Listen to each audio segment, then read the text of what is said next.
Then, ayun yung White House. Nakasulat din sa ibabaw. Yan si Abraham Lincoln. Naman yung Washington Monument. Pentagon. Dito naglaro si Michael Jordan ng basketball.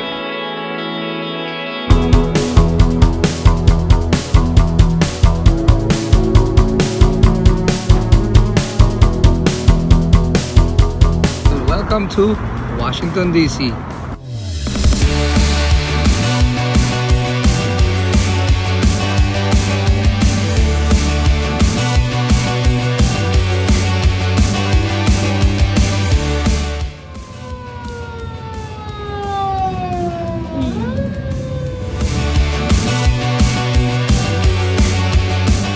Welcome to Washington, D.C. So, andito tayo ngayon sa Washington Monument. Katapat nito yung White House. Andito yung Capitol. So, ito yung mga nakikita nating mga structure pag nanonood ka ng mga movie about Washington, D.C. o President.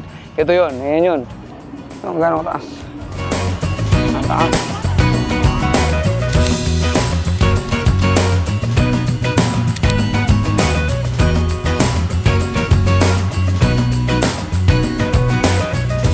Nakikita nyo yan, may nakasulat dun sa ibabaw yung mga state.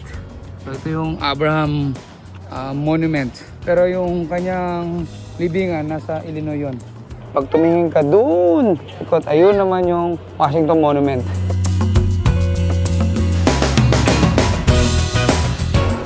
Yan si Abraham Lincoln, no? So nakaraan pinuntahan natin yung tomb niya. Ngayon ito naman yung monument niya, laki oh. Dito yan sa Washington, D.C. So nakatapat yan dun sa Washington Monument. So, and then nandun yung State Capitol. So, sobrang laki. Laging dinadayo yan dito sa DC. So, pag nandito ka sa DC, hindi pwedeng, wala kang picture dito, hindi pwedeng hindi mo mapuntahan to.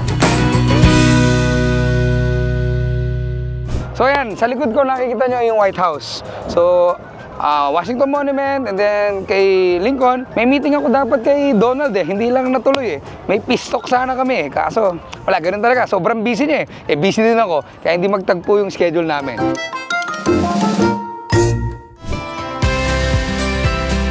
Pag nagtutour ka, kailangan lakad, puro lakad. So after nito, pahinga muna tayo, and then drive na naman tayo ulit. Going to somewhere.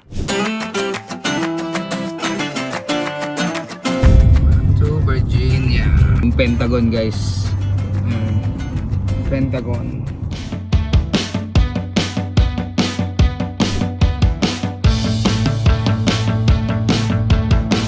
Welcome to Chapel Hill.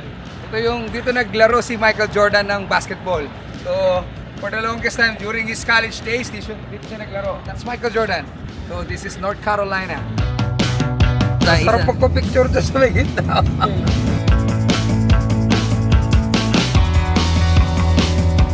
We're leaving North Carolina.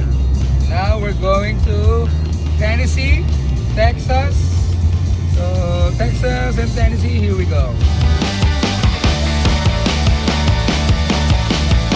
Welcome to Tennessee, Nashville and Knoxville.